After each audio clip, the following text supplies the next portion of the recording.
The Honourable from Brampton Centre. Mr. Speaker, last Wednesday in this chamber, the leader of the official opposition recklessly labeled a car explosion in the U.S. near the Rainbow Bridge as a terrorist attack. The Conservative leader's characterization of the event shocked many Canadians, including myself. I was terrified and instantly prayed to God, hoping that no Muslim was involved in this incident. Jumping to such baseless and emotive language without verification and spreading misinformation demonstrates a serious lack of judgment, especially at a time when the conflict in the Middle East has led to an increase in Islamophobia and anti-Semitism. The leader of the Conservative... Shame! Nobody even knows your name. Colleagues, there is one... Colleagues, I invite you all to listen to your whips. There is one person who has the floor at this time for the purposes of having the statement of the order. I'm going to ask the honourable member to start again from his statement from the top. The honourable member from Brampton Centre. Speaker, last Wednesday in this chamber, the leader of the Conservative Party recklessly labeled a car explosion in the U.S. near the Rainbow Bridge as a terrorist attack. The Conservative leader's characterization of the event shocked many Canadians, including myself. I was terrified and instantly prayed to God, hoping that no Muslim was involved in this incident. Jumping to such baseless and emotive language without verification and spreading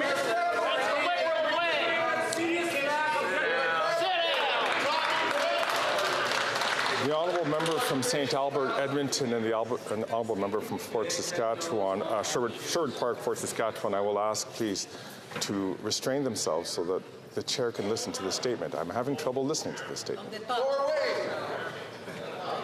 I'll also ask the member from South Shore, St. Margaret's, to please to respect the chair. Thank you.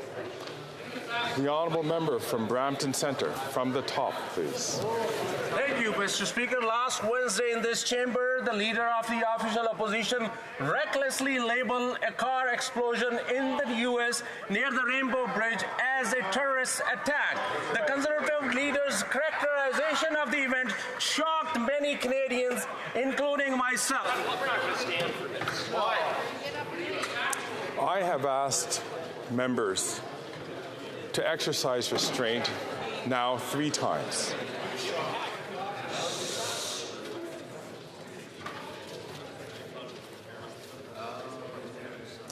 The honourable member from Brampton Centre, from the top, without interruption, please.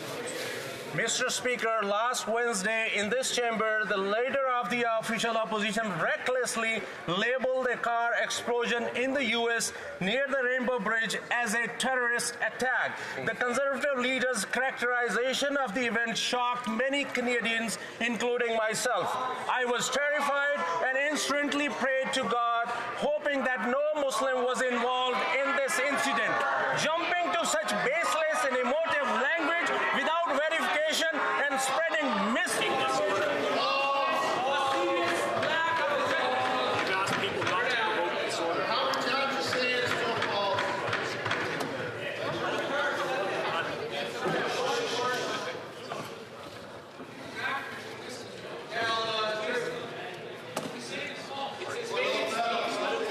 It's his maiden speech.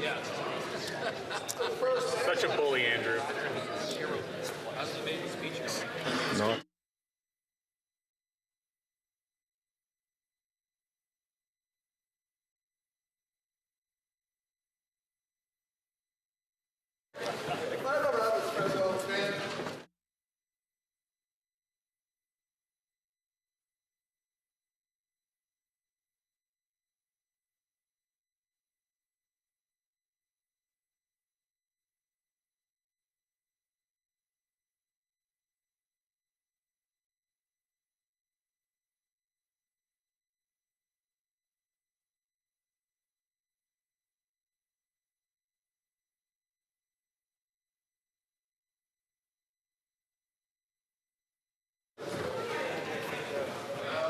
So I know that members would not do value the opportunity that they have to make statements, which are very important for them, for their constituents.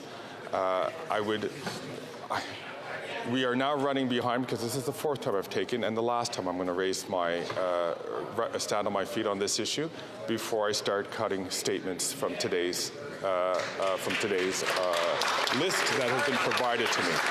So I will ask all members to please keep themselves under control so that we can get all statements that were planned to be given today. The honourable member from Brampton Centre, from the top. Mr. Speaker, last Wednesday in this chamber, the leader of the official opposition recklessly labeled a car explosion in the U.S. near the Rainbow Bridge as a terrorist attack. The Conservative leader's characterization of the event shocked many Canadians, including myself. I was terrified and instantly prayed to God, hoping that no Muslim was involved in this incident. Jumping to such baseless and emotive language without verification and spreading misinformation demonstrate a serious lack of judgment, especially at a time when the conflict in the Middle East had led to an increase in Islamophobia and anti-Semitism here at home. The leader of the Conservative Party tries to politicize every issue for political gain by spreading fear.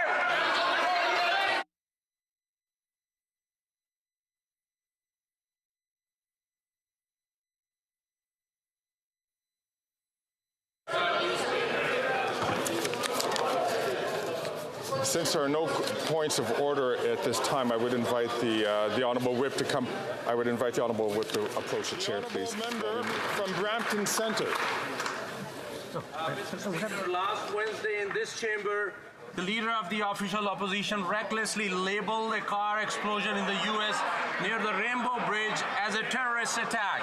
The Conservative leader's characterization of the event shocked many Canadians, including myself. I was terrified and instantly prayed to God, hoping that no Muslim was involved in this incident.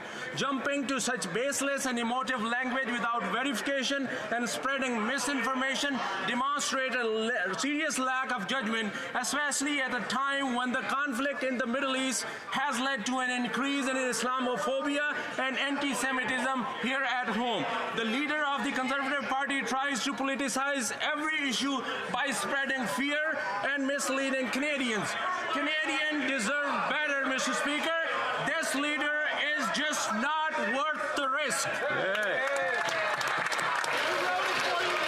The Honourable Parliamentary Secretary to the House Government Leader.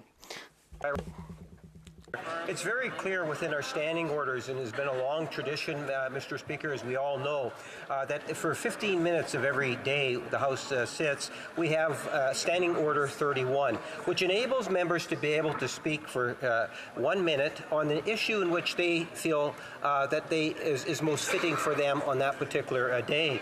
The member from Brampton Centre, not once or twice, but on 5 occasions was not able to get his statement across, Mr. Speaker.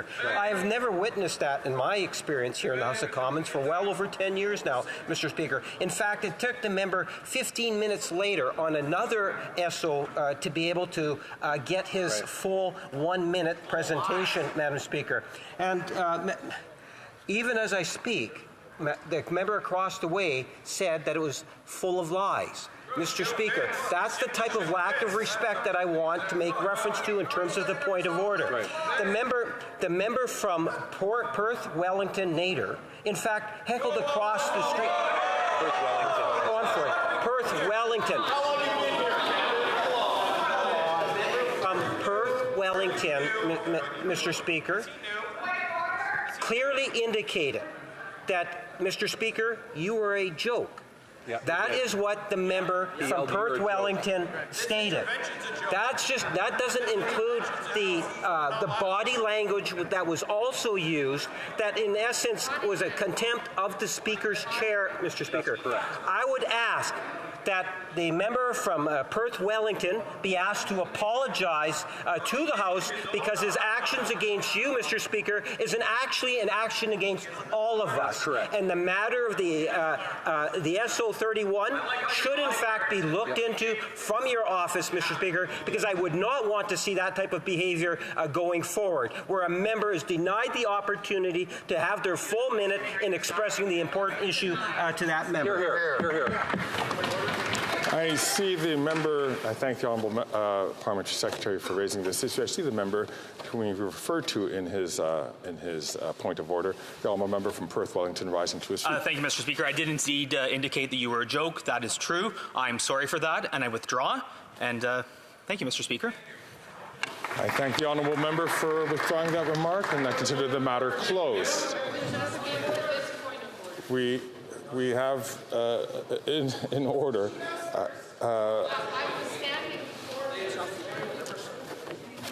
The Honourable member from South Surrey, White Rock. Point of order, Mr. Speaker. There is a long-standing rule in this House that one's comments should not bring disorder to this House. And the comments from the member that this member is defending were so egregious and so inflammatory and so erroneous that they caused disorder in this House, Mr. Speaker, and I welcome the opportunity and ask you, Mr. Speaker, to look at the transcript of what he was saying and come to your own conclusions. Thank you. I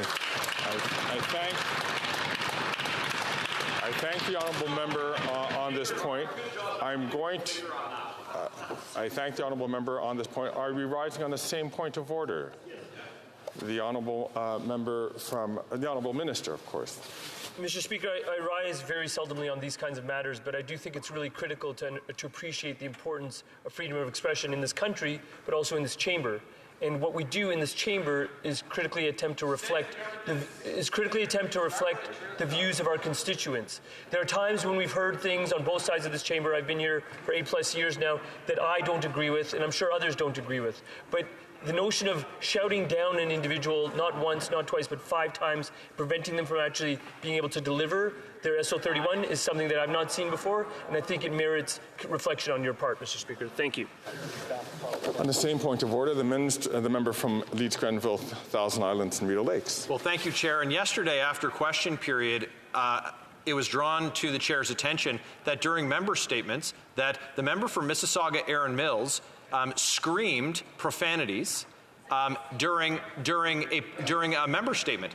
The member, myself, giving the statement, was not given the opportunity to repeat it once, twice, 3, 4, 5, or 6 times, in spite of the fact that what I said did not create disorder, but a member on the government side of the House screamed profanities. Now, Speaker, if you would like me to